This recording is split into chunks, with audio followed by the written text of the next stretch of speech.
आपको मूवीज का वो सीन तो याद ही होगा जिसमें एक कैरेक्टर का दर्दनाक एक्सीडेंट होता है और वो कैरेक्टर कोमा में चला जाता है। उसके परिवार वाले उसे वापस उठाने की कोशिश करते हैं लेकिन वो उठ ही नहीं पाता, जैसे कि वो मर ही चुका होता है। लेकिन ऐसे कंडीशन में पेशेंट को सब होश होता है कि उसके आसपास क्या हो रहा है या फिर क्या चल रहा है। वो हर चीज महसूस कर सकता है लेकिन वो अपने शरीर को इतू सा भी नहीं हिला पाता। तो आखिर क्या होता है कोमा, और अगर एक इंसान कोमा में चले जाए तो उस इंसान पर क्या बीतती होगी और उस इंसान के साथ क्या क्या होता होगा। डॉक्टर्स इसके बारे में क्या कहते हैं, इसके बारे में क्या रिसर्च की गई है, हम यही सब इस वीडियो में जानेंगे। So hello, my name is Ashu and let's get started. तो चलिए पहले समझते हैं कि एक इंसान कोमा में जाता कैसे है। वेल, इसके कई सारे कारण होते हैं, जैसे कि सर पर लगी कोई जोरदार चोट, ब्रेन हेमरेज जिसमें नसों के फटने की वजह से दिमाग में इंटरनल ब्लीडिंग शुरू हो जाती है, स्ट्रोक जिसमें दिमाग तक पहुंचने वाली ब्लड की सप्लाई अचानक रुक जाती है, डायबिटीज, ऑक्सीजन की कमी, टॉक्सिन्स और ड्रग्स या फिर अल्कोहल का ओवरडोज होना। अब इन सभी में से कुछ डैमेजेस आप ट्रीटमेंट से ठीक कर सकते हैं, लेकिन कुछ डैमेजेस आपको कई हफ्तों या महीनों की नींद में सुला सकता है। जब आप किसी कोमा के पेशेंट को देखेंगे तो आपको लगेगा कि ये पेशेंट तो सो रहा है, लेकिन डीपली समझने पर एक पेशेंट अनकॉन्शियस होता है। कॉन्शियसनेस में यानी अचेत में एक इंसान अवेयर और अवेक होता है, यानी उसे अपने आसपास का होश होता है और अपने वातावरण के हिसाब से वो इंसान इंटरैक्ट और रिएक्ट कर सकता है। लेकिन कोमा में दिमाग तो जिंदा होता है, यानी अनकॉन्शियस माइंड काम कर रहा होता है। इसीलिए कोमा के पेशेंट का दिल भी धड़कता है और वो जिंदा भी रहता है, लेकिन उसका कॉन्शियस माइंड काम करना बंद कर देता है, जिस कारण वो पेशेंट अपने आसपास का सब सुन सकता है, महसूस कर सकता है, लेकिन कितनी ही कोशिशों के बाद भी वो पेशेंट रिएक्ट नहीं कर सकता। तो भूख या प्यास लगने पर एक कोमा का पेशेंट क्या करेगा,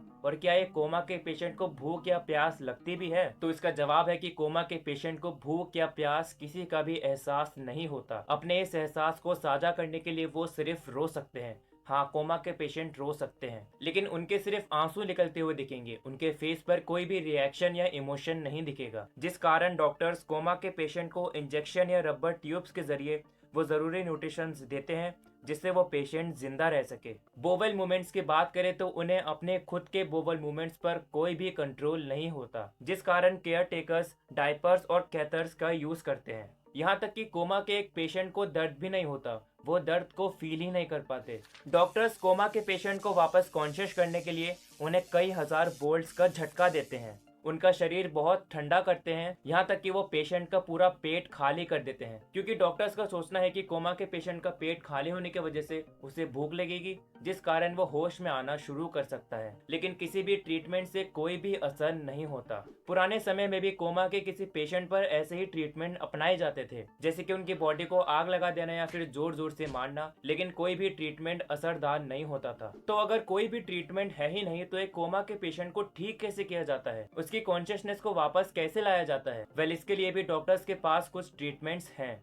जब कोई पेशेंट इमरजेंसी में जाता है जिसके कोमा में जाने के चांसेस होते हैं, तब डॉक्टर्स कुछ चीजें चेक करते हैं कि वो पेशेंट दर्द पर रिस्पॉन्स कर पा रहा है कि नहीं, उसके रिफ्लेक्सेस, उसके प्यूपिल्स, उसके ब्रीथिंग पैटर्न्स। इसके बाद कई सारे लैब टेस्ट किए जाते हैं। दिमाग के इंजरी का पता लगाने के लिए सीटी स्कैन, एमआरआई, ईईजी किए जाते हैं। अगर टेस्ट नेगेटिव आए और पेशेंट अनकॉन्शियस है, यानी वो कोमा में जा चुका है, एंड देन डॉक्टर्स उस पेशेंट का कॉन्शियसनेस लेवल मेजर करते हैं कि ब्रेन इंजरी या ट्रॉमा के बाद वो इंसान कितना होश में है।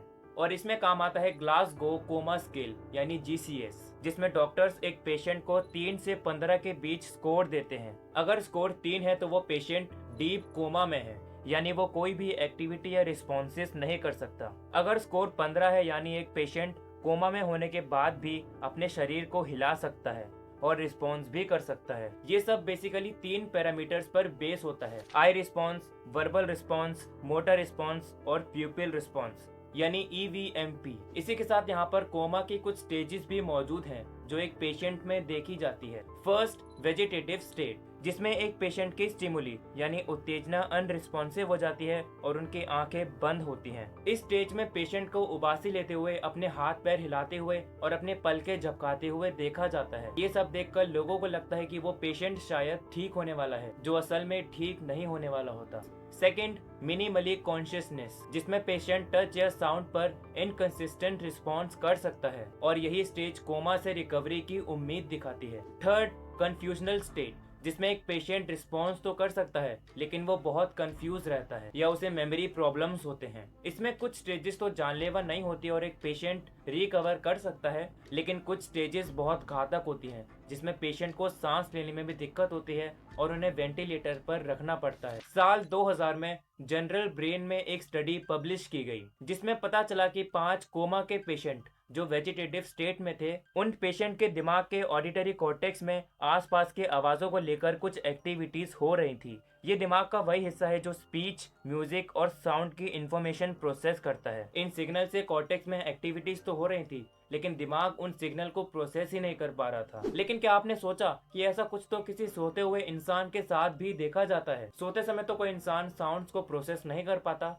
स्टडीज में ये पता चला कि एक स्लीपिंग ब्रेन साउंड्स को प्रोसेस कर सकता है। यानी जब आप सो रहे होते हो तब आपका दिमाग आसपास के आवाजों को सुनता भी है और समझता भी है, भले ही आपको उसके बारे में ना कुछ याद होता है ना कुछ पता होता है। अब इस सब का कारण है कि कोमा की वजह से दिमाग के कॉर्टेक्सेस डिस्टर्ब हो जाते हैं। पहला जो इंटरनल अवेयरनेस को बनाता है और दूसरा जो एक्सटर्नल अवेयरनेस को बनाता है। इंटरनल अवेयरनेस में कुछ चीजें होती हैं जिसमें आप अपने मन में कुछ सोचते हैं या फिर कुछ होने का सोचते हैं। एक्सटर्नल अवेयरनेस में आप अपनी उत्तेजना से रूबरू होते हैं, जैसे कि वो कैसा है, कैसा दिख रहा है और मैं कैसा दिख रहा हूँ। इसी के साथ दिमाग का एरोसोल सिस्टम जो नेटवर्क एक इंसान की अलर्टनेस और वेकफुलनेस को कंट्रोल करता है, कोमा की वजह से उसमें भी गड़बड़ियां हो जाती हैं। लेकिन क्या कोमा का कोई एक रीजन है या फिर दिमाग का कोई हिस्सा जिसके डैमेज होने की वजह से एक इंसान कोमा में जा सकता है? एक नहीं दो हैं। पहला है रेक्टिकुलर एक्टिवेशन सिस्टम यानी RAS, जो ब्रेन स्टेम में मौजूद होता है और यही हिस्सा एरोसोल को कंट्रोल करता है। अगर किसी कारण ये RAS डैमेज हो जाए तो एक इंसान कोमा में जा सकता है। दूसरा सेरिब्रल हेमिस्फेयर जो काफी सारे फंक्शंस को मैनेज करता है जैसे कि स्पीच, म्यूजिक, मूवमेंट्स। अगर इसमें कोई सडन डैमेज हो जाए तो एक इंसान कोमा में जा सकता है। तो आखिर कोमा में जाने के बाद एक इंसान कब तक ठीक हो सकता है या फिर क्या वो इंसान ठीक भी हो सकता है? जैसे कि हमने जाना कि कोमा में जाने के बाद कुछ स्टेजेस होती हैं जिनके हिसाब से एक पेशेंट की रिकवरी प्रिडिक्ट की जा सकती है। कोमा का आउटकम उसकी गंभीरता पर निर्भर करता है कि एक पेशेंट कब तक कोमा में रहता है और उसके कोमा में जाने के क्या कारण थे। अगर कोई पेशेंट काफी लंबे समय तक कोमा में रहता है तो वो पेशेंट वेजिटेटिव स्टेट में जा सकता है या फिर ब्रेन डेथ भी हो सकती है। और अगर कोई पेशेंट कई हफ्तों या फिर कई महीनों तक कंटिन्यू वेजिटेटिव स्टेट में रहता है तो उसे परसिस्टेंट वेजिटेटिव स्टेट कहते हैं, जिसमें एक पेशेंट के बचने के काफी कम चांसेस होते हैं। लेकिन ऐसा नहीं है कि कोमा में जाने के बाद मौत तय है। इससे रिकवरी के लिए कई सारी चीजें काम करती हैं, जैसे कि पेशेंट के लिए उसकी फैमिली का इमोशनल सपोर्ट, फैमिली का एहसास, मेडिकल केयर, पेशेंट की मनपसंद चीजें उसके सामने करना, उससे बातें करना, मोटिव करना, उसे टच करना, ये सारी चीजें रिकवरी के लिए कारगर हो सकती हैं। कई सारे पेशेंट्स कोमा से रिकवर होने के बाद अपना एक्सपीरियंस बताते हैं कि जब वो कोमा में थे तो उन्हें बेचैनी और उत्तेजना महसूस होती थी।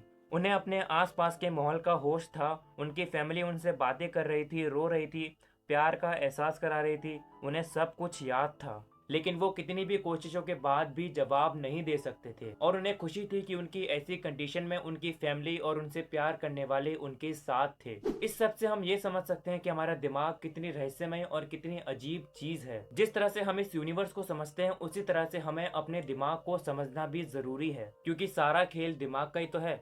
B scientific, be curious and thanks for watching.